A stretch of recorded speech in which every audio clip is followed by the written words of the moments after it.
За өнөөдөр та хэддээ нилээн эвгүй кино ярьж өгөхөөр бэлтгэсэн байна. Аимшигч гэх юм уу да. За тэгээ үзэхээсээ өмнө сувгийг маань дэмжиж лайк болон subscribe дараад үзээрэй. За тэгвэл киногоо эхлүүлцгээе. Хятад улс манай киноны гол дүрийн охин болох Вэй. Дэвтэр дээр нэгэн цэцэг зурж байдаг. Тэр цэцгийнхаа нэр бол Шарлин цэцэг. Түүний аав нь эрдэмтэн. Аав охин хоёрын нүүрэн дээр арьсан байхгүй махан гараад ирсэн юм шиг сонин толготой. Аав нь өөрсдийнхөө энэ толбыг арилгахын тулд зөндөө олон туршилт хийж байгаа. Амьтны арьсан дээр туршилт хийж дээр нь гаргаж авсан шингэнээ асуувал арьс дахин нөхөн түлжих бөгөөд аав нь арьсыг толинд харж байгаад нүүрнийхаа толботой хэсгэд наахад арьс нөхөн түлжих ба нүүрэн дээр нь нэлэнхүйдэн түлжиж ам хамрыг нь битүүлж хутгаар аав нь олон дахин удаа болиулах оролдлого хийдэгч энэ нь бүтлгүүдэж Вэйийн өмнө аав нь нас бардаг. Одоо харин Вэй том болсон байх ба хамаатныдаа амьдардаг. Түүнийг хамт байлгахыг огт хүсэхгүй мөн мангас хэмээн ярьж байхыг Вэй ханны цанаас олоод сонсчдаг. Вэй Шинэ Зеландын их сургуульд тэтгэлэгт хамрагдсан байдаг. Юм хумаа цэгцлэн тийшээ явахаар шийддэг. За энэ эмэгтэй бол түүний авга эгч болох Линг. Вэйг энд ирж байгаад маш их баяртайгаар хүлээж авдаг. Аав шигээ эрдэмтэн болох ёстой л гэдэг. Линг нэг охинтой нөхрөөсөө салсан тухайгаа ярьж тэд гэрт ирээ дотгош яваад ороход дээд давхраас тэднийг Лингийн охин болох Анжи түүний нохой болох Беки хоёр угтаж авдаг. Анжи хятадаар сайн ярьж чаддгүй. Яаж ойлголцох талаараа хэлэхэд Вэй харин англи хэлээр маш сайн ярьж таардаг. Ингээд өөрт нь бэлдэж өгсөн өрөөнд орон Вэй хамаг юм хумаа янзалж байхад нь Анжи өрөөнд нь орж ирээд оройн хоол болсныг хэлдэг. Вэж нүүрнийхээ толбноос санаа зовсон байлтаа үсээрээ нүрээ далдалж байх үед нь Анжигийн утсанд ааваас нь дуудлага ирдэг. Аавтайгаа өрөөндөө ороод уцаар ярьж байхыг нь Вэй араас нь сэм гитэн очиж сонсдог. Харин энэ үед нь нохоо Бики түүнийг өрөөний гадна нэрсэн байгааг мэдээд чангаар хуцснаар Вэй буцаж өрөөлөгөө явж Анжи харин хаалга хаадаг. Энэ Вэй аавдаа зориулж тахилын ширээ зассан ба хүүж Асанг хичээлийнх нь анхны өдөр аавгаа туслаараа хэмээн мөргөл үлдэнэ. Өглөө болоход Вэй хичээлдээ явах замдаа баг зэрэг төөрөөд удамжны нүүрэн түлэгдсэн хүнтэй таарах ба сургуулаа аль зүгт байгааг заалгаж аваад явахдаа тэд бие биедээ нэрээ хэлээд танилцдаг. За хичээл дуусахад багш нь шалгалтын материал тараах ба Вэй ангиасаа ганцаархнаа 100 оноо авсан байдаг. Анжи Вэй хоёр нэг ангид суралцдаг. Энэ багш бол доктор Паул туслах хайж байгаа.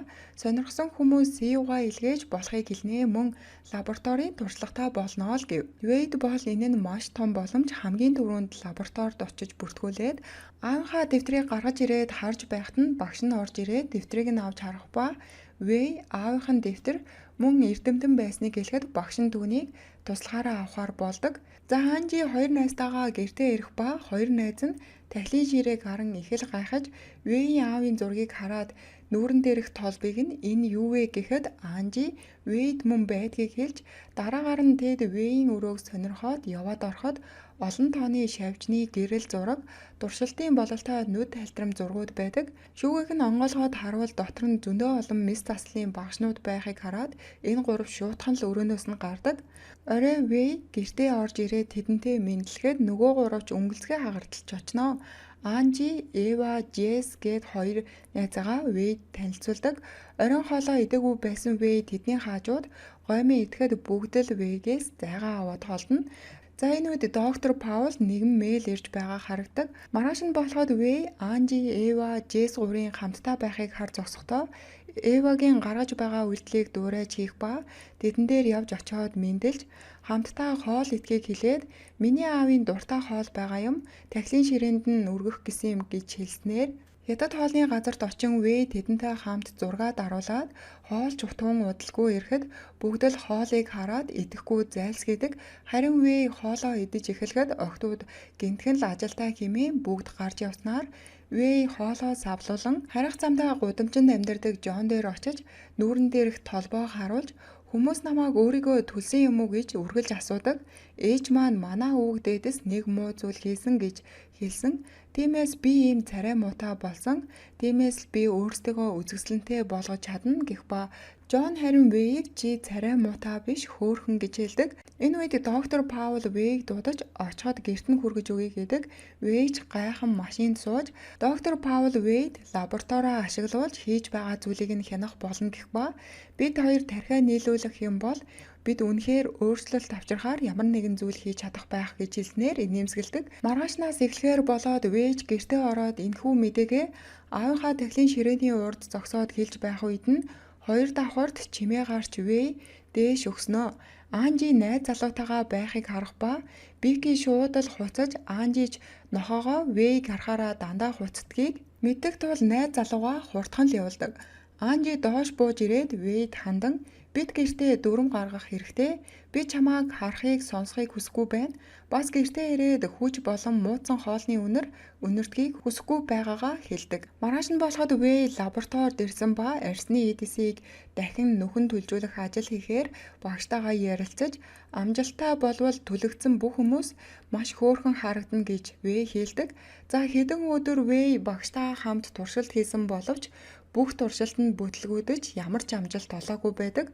Анжигийн найз болох Джесс лабораторид орж ирээд Вэйг хамтдаа харьцгаая гэж хэлээд тэд хамтдаа явхад анх удаа л Вэйд найз шиг хандаж нүүрэн дээрх толбон зүгээр байна. Чи санаа зовлтгүй гэж хэлэх ба Вэй энэ үед багадаа зурж байсан цэцэгний зарын хуудас олж авдаг.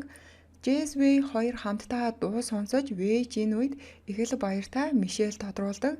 Гэртээ ирж аавынхаа дахлын ширээний өмнө зогсоод Вэй багадаа зурж байсан оршуулгын цэцгийг санснаа хэлээд оройн цэцгийн газар ирж хаалганы түгжээг хүрөөтөж дотгош явж ороод хамгийн голд байгаа цэцэг дээр очин хутгаар зүсэж авдаг. Маргааш нь туршилтаа лабораторид ирэн хийж байх үед нь доктор Паул, Эва хоёр дотн харилцаанд орж идэг. Чимээ гарч доктор Паул Вэйг харахад ямар нэгэн зүйл хийх ба Вэй харин өөрийн гуйны арсыг хуулж аваад амтны арсыг хуулж аваад гуйн дээрээ тавиад гаргаж авсан туршилтын шингэнээ тэр хэсэгт тарихад арьс нөхөн түлжиж байгаа харагдана. Доктор Паул Эваг нөгөө хаалгаар гараад яв. Би харин очиж Вэйтэй ярилцлаа гэхэд Эва их л дургуун хүрсэн шинжтэй тэдний зургийг авчихдаг.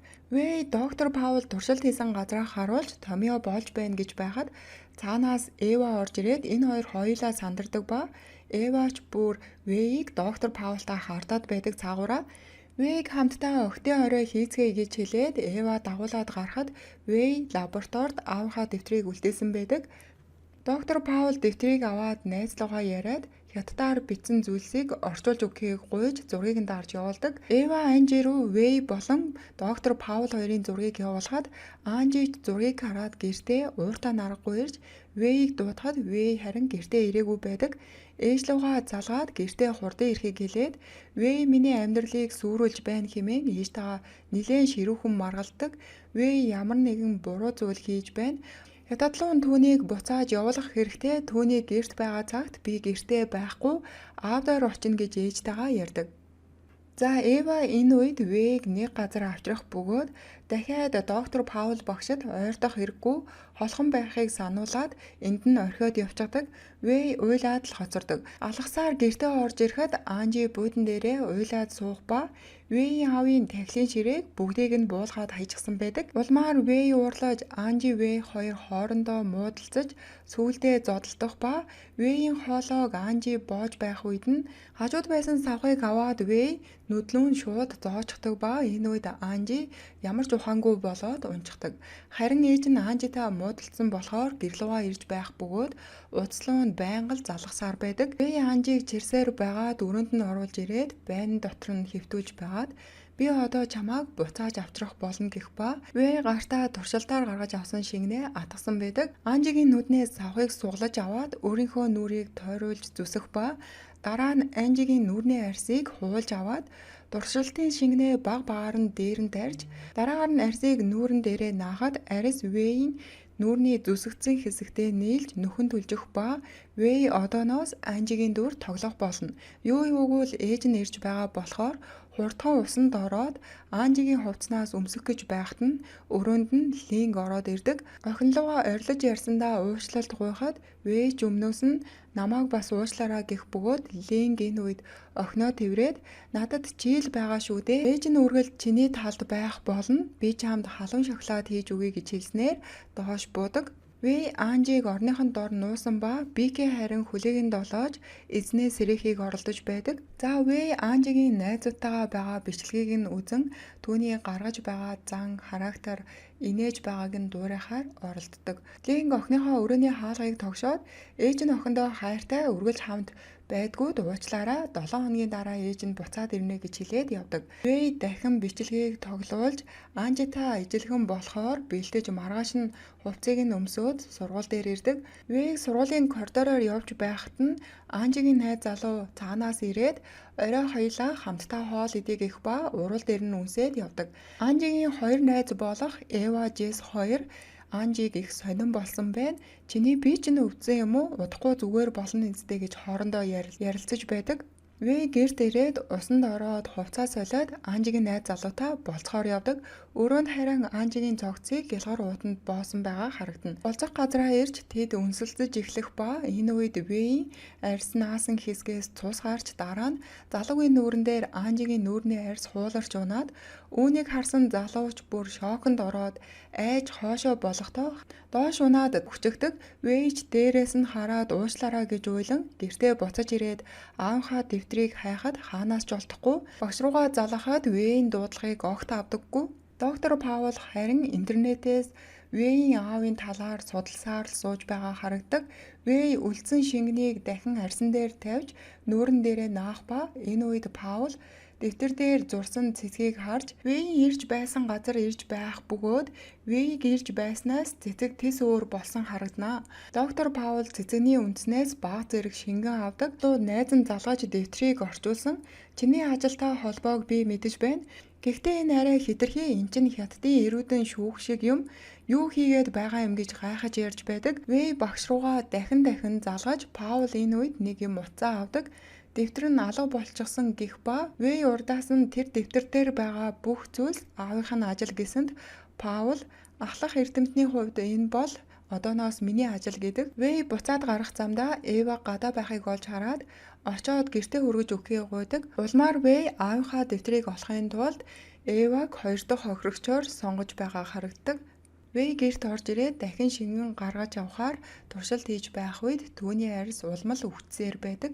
Маргааш нь болоход Вэй Эваг дааж дэлгүүр орох ба Эва энэ үед гоёмсог даашинз Паултай уулзахдаа өмсгөөр худалдаж авч байдаг. Орой болоход Эва Вэй хоёр Анжигийн гэрт ирж байх бөгөөд Бики байнга л хуцаж чимээтэй байсан тул хажуу хөршийн эмэгтэй тэднийг дотгош орж байхыг цонхоороо хардаг. Вэй гэрт ороод хаалгаа жоожлон дээш өрөөлөгөө Эваг дагуулж ороод алхаар завддаг.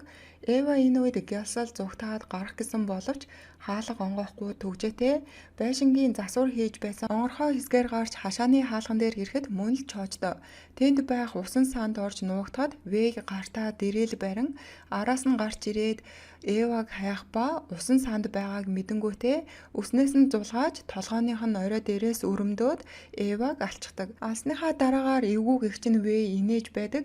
Өрөөндөө Эвагийн цогцыг оруулж ирээд толинд харан нүүрнээсээ Анжигийн арьсыг салгах гэж оролдож байх үед нь хонх дугарч хөр шимэгтэй нохоо нь өдөржин хуцаад байна. Дуугүй болгохгүй бол би цагдаад мэдэгдэн хэмээн хэлдэг.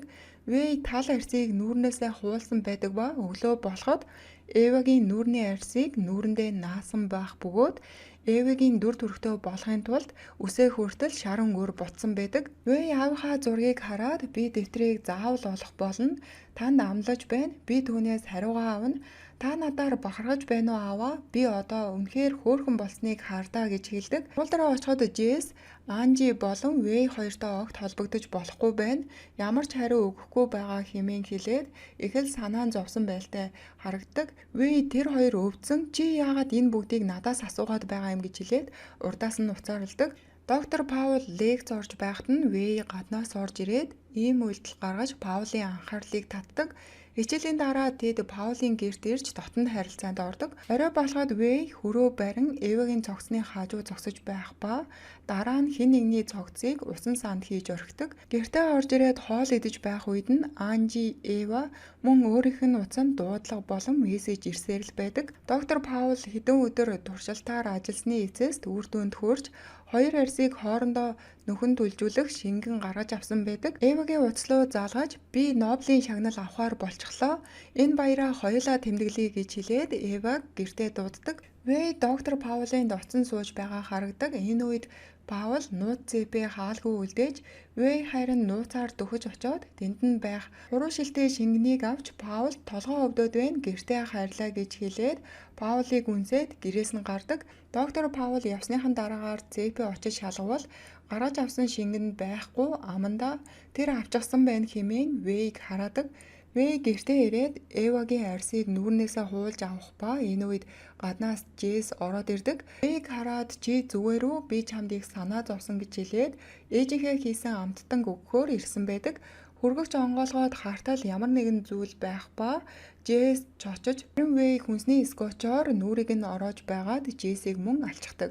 Орой болгоод Паул Анжигийн гэрт ирэхэд гадаа нь Эвагийн машин байхыг олж хардаг. Байшингийн онгорхой хэсгээр дотгош явж ороод Вэйд хандан чи юу ичх вэ гэсэнд Вэй урдаас нь хийх ёстой байсан зүйлээ чи надаар хийлгсэн тэр зүйл гэдэг. Паул Эва хаана байна гэж асуухад Вэй тэр энд байгаа. Чамааг бодож олсонд би яагаад ч итгэж чадахгүй байна. Тэр бол аав юм бэ ажил гэж чангаар ойрлоход доктор Паул би түүхэн нээлт хийх болохоор харин чи ирсэн газар руугаа буцаад явах болно. Миний хуруу шилтэй шингэн хаана байна новш минь гэхэд Вэй урдаас нь инээмсэглэж байгаад хөргөгчн дотор байгаа гэдэг. Хөргөгчийг очоод нээх үед тавган дээр Эвагийн толгой байдаг. Доктор Паул яхаа мэдгүй гайхаж байх хооронд Вэй түүний хүзүүнд тариа хийснээр ухаан алдаад унчихдаг. Нүдэн нэгээс сэрэхэд ширээн дээр хүлээстэй хүзүүнийх нь арьсыг юучгүй хуулаад авсан байдаг. Вэй хажууд нь ирж суугаад би яагаад чамааг уурлаад байгааг мэдэхгүй байна. Чи аавын минь шинжлэх ухааны талаар мэдхийг хүссэн. Тиймээс би чамд тэрийг нь өгөхөөр шийдсэн хэмээн хүзүүн дээр нь арьс тавиад аав нь нас барахтаа өөртөө хийсэн туршилтын шингэнийг нь тарьдаг. Бүр шимэгтэй будин дээрээ сэтгүүл уншаад сууж байх үед нь хажуу талынх нь айлаас эрэгтэй хүн маш хүчтэй ойрлох чимээ сонсогдох ба энэ үед арьс маш хүчтэй нөхөн түлжиж байх бөгөөд Вэй би шинэ амьдрал хөөрхөн амьдралаар амьдрах болно. Бүгд л намайг хайрлах болно хэмээн ярьж байх үед нь гаднаас хүр шимэгтэй орж ирээд энэ бүх үйлдэлийг хараад бурхан минь гэж орилсоор байшингаас гардаг. Докторийн нүүр, ам, нүд гэд бүгдийг нь арьс бүрхэн авч байх ба энэ үед Вэй харин юмнуудаа цуглуулад гэрээс гараад гүйдэг. Цагдаа нарт энэ үед хүр шимэгтэй дуудлага өгсөн байж таарад Вэй зүгтэж байх үедээ цагдаа нарт баригдаад араас нь цагдаа хөөж Вэйч метроны буудлал руу ороход Жон тэнд сууж байх бөгөөд Жоноос тусламж гуйж намайг нуугаад өгөөч гэж хэлэхэд Жон түүнийг нүмерэг дороо нуудаг. Энэ үед Вэй доктор Паулын гаргаж авсан шингэнийг хагалчихдаг. Жон дээр цагдаа нар ирж шар үстэй охин хаашаа явсан гэхэд Жон тэр зүгт явсан гэд нэг зүглүү заадаг. Цагдаа нарыг явсны дараа Жон нүмергөөс өгөхөд харуул Вэй асгарсан шингэнийг нүүрэндээ түрхэж улмаар шингэн Жоны арьстай нийлж байгаа харагдана. Мэдээгээр сураггүй алга болсон тэтгэлэгт оюутан Вэй гэрийнх нь хайсаар байгаа бөгөөд амьдарч байгаа гэрээс нь 3 цогцос олдсон. 3 цогцостой холбоотой байж магад гэх ба 4 дахь хохирогч нь эмнэлэгт маш хүнд нөхцөлтөө эмчилүүлж байгаа гэсэн мэдээлэл гардаг. Харин Анжигийн ээж удамжаар явж байх үед нь Вэйтэй тун адилхан охин харагдаад араас нь Вэй гэж дуудахад тэр охин тис өөр охин байдаг. Харин яг хажууд нь хүн харахын аргагүй аимшигтай зүйл байхыг харан Анжигийн ээж цаашаа шуутган л гүйдэг. Энэ нүмерэг доор байгаа хүн бол Жон болон Эва хоёрын нэгдмэл бие. Хөөрхөн болохыг хүссний эцэст үзлийн муухай болсон байгаагаар энэхүү кино маань төгсдөг.